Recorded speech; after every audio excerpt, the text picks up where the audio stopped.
degrees and radians. بالنسبة للزوايا احنا نعرف انه قياس الزوايا هو بالدرجات، ونعرف انه الزاوية اذا كانت زاوية قائمة راح يكون قياسها هي 90 درجة، ونعرف اذا الزاوية مستقيمة يكون قياسها 180 درجة. اكو وسيلة ثانية لقياس الزوايا هي يسموها الراديانز، او بالعربي هي الزوايا النصف قطرية، إلها علاقة بنصف قطر الدائرة. مثلا إذا نريد نفتهم الراديان، إذا عندنا في الدائرة معينة، هذه الدائرة بها مركز وبها نصف قطر. إذا سمينا نصف القطر R، الزاوية راح تتكون إذا مدينا مستقيمين من المركز راح تتكون عندنا زاوية. هذه الزاوية راح تشكل قوس، هذا القوس يكون مقابل إلى الزاوية.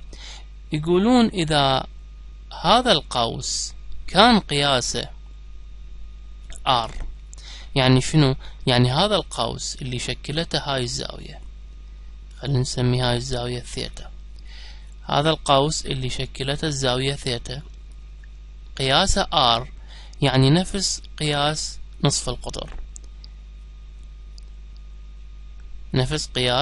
القطر، إذن يقولون قياس زاوية ثيتا يساوي 1 راديان.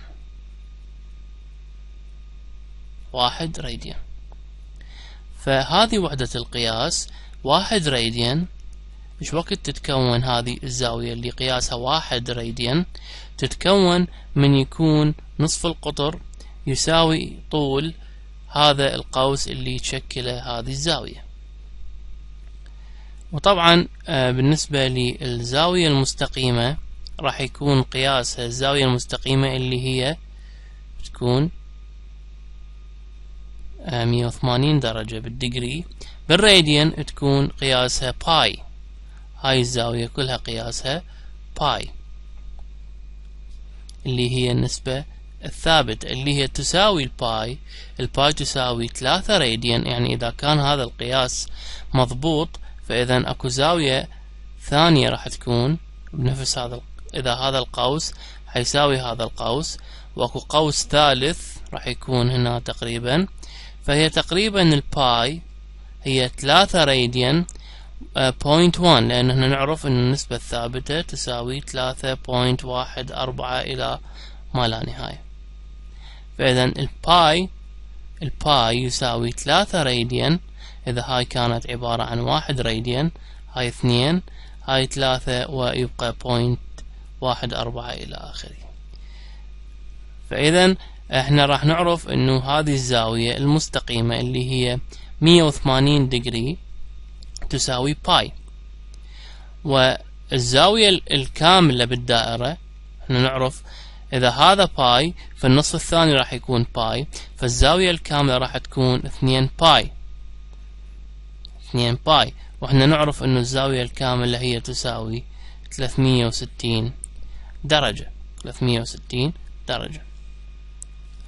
فأكو يعني معادلة تحويل بين قياسات الديجري والراديان. يعني مرات نعطى يعني ينطونا فد زوايا بالديجري نحولها إلى الراديان، وبعض الأحيان زوايا بالراديان نحولها إلى ديجري. مثلا أنا شلون أقدر أتذكر المعادلات؟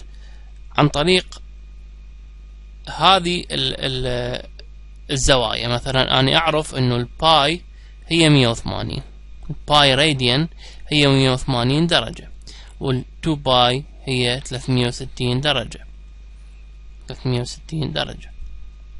فإذا ردت أحسب الراديان الوحدة إيش قد تساوي، إذا الباي راديان، إذا أقول إنه الباي راديان راح اختصرها بالراد يساوي 180 ديجري. أريد أستخرج الواحد راد، يعني الزاوية نصف قطرية اللي قياسها 1. فأقسم الطرفين على باي، هذا الطرف أقسمه على باي وهذا الطرف أقسمه على باي، فراح تكون هذا يصير 1.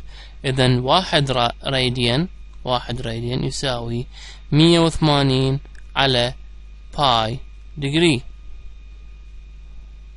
إذا عكست العملية، إذا ردت أوجد 1 ديجري ايش قد تساوي بالنسبة للراديان؟ يعني هنا هسه هذه معادلة إنه 1 راديان يساوي 180 على باي ديجري.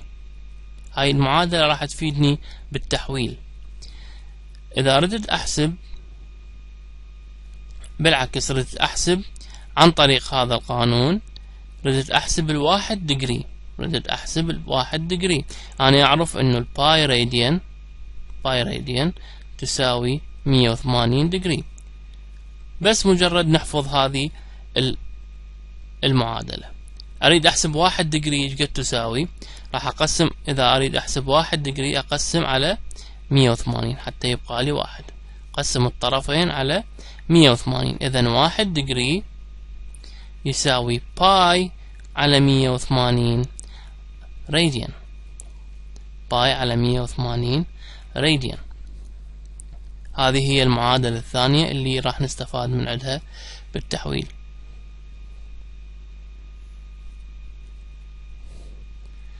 فمثلا خلينا ناخذ فد أمثلة. إذا ردنا نحسب زاوية، خليني مثلا زاوية 45 ديجري ايش قد تساوي بالراديان؟ أنا أعرف إنه هسه أريد أحسب الراديان المقابل لهذه الزاوية. إذا 1 ديجري حسب هاي المعادلة يساوي باي على 180 راديان، فال 45 ديجري ايش قد تساوي؟ يعني راح أضرب الطرفين في 45 وأقدر أوجد الناتج. وإحنا دائما إذا ننسى هاي المعادلة أو هذه المعادلة نكتب الأصل اللي هو باي راد يساوي 180 ديجري. إذا ردت أحسب 1 راد راح أقسم على باي مثل ما سوينا هنا. إذا ردت أحسب 1 ديجري هقسم على 180 واستخرج معادلات التحويل. فبهذا السؤال أنا عندي درجة أريد أحولها إلى راديان. إذا أريد أحولها إلى راديان فأستخدم هذه المعادلة. إذا 1 ديجري يساوي باي على 180 راديان، ف 45 ديجري يعني أضرب هذا الطرف في 45 راح يصير عندي شنو؟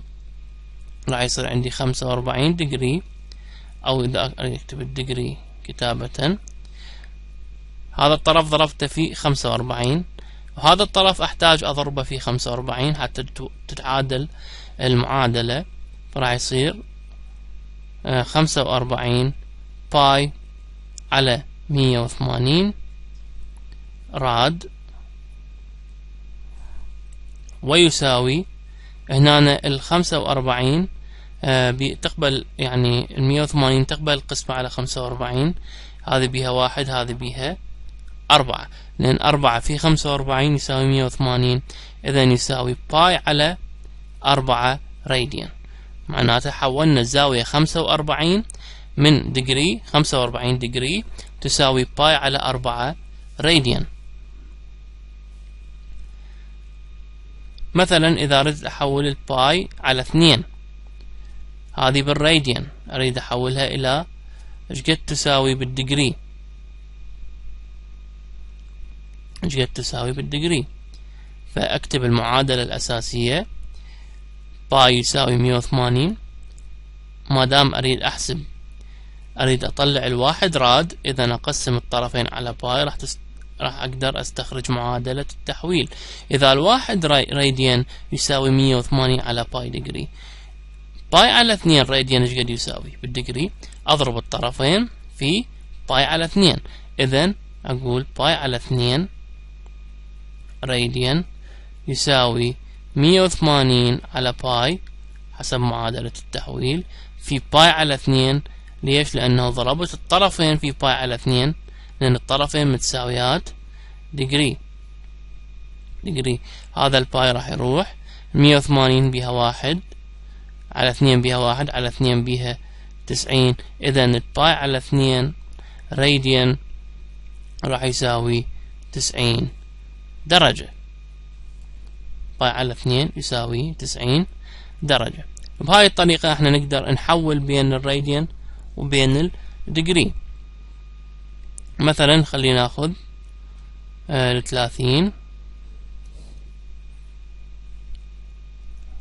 مثلا 30 درجة. 30 درجة، إذا 30 درجة أريد أحولها أشوف ايش قد تساوي بالراديان، قد تساوي بالراديان. مثلا إذا أني نسيت القوانين أقدر أكتب إنه باي راديان، هذا ما أقدر أنساه. باي راديان يساوي 180 ديجري، باي يساوي 180. أنا أريد أحسب الديجري، فأحتاج هنا أبقي شنو؟ أبقي 1 ديجري، فأقسم الطرفين على 180،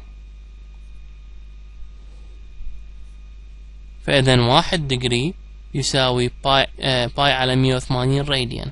إذا الواحد ديجري يساوي هذا المقدار، 30 ديجري ايش قد يساوي؟ فأضرب الطرفين في 30، فإذا 30 ديجري راح يساوي 30 في باي على 180 راديان. هذه تقبل القسمة 30 هنا على 3 6. إذا 30 لأن 30 في 6 يساوي 180.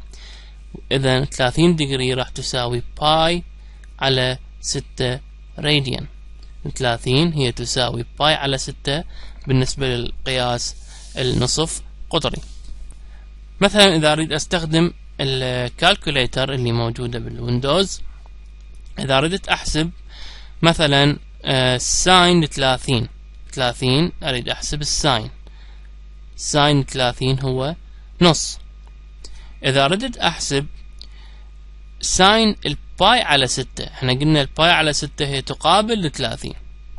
الباي على 6 هذه باي تقسيم 6 يساوي، إذا أخذ ساين راح يطلع غير رقم، مو نفس النص، المفروض نفسه لأنه هي مجرد وحدات قياس، الزاوية نفسها يعني 30 هي تساوي باي على 6.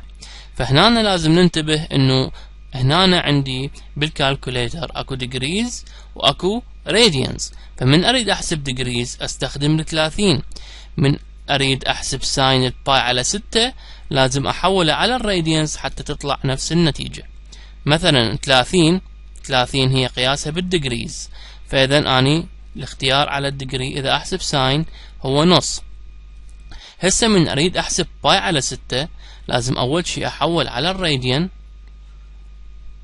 فاحسب باي تقسيم 6 يساوي، بعدين اخذ ساين، ما دام اني مختار راديان اخذ ساين فراح يطلع ايضا يساوي نص، لانه ساين 30 هو نص، وساين الباي على 6 هو ايضا نص، لانه اصلا 30 هي نفسها الباي على 6، بس هنا بقياس الديجريز وهنا بقياس الراديانز.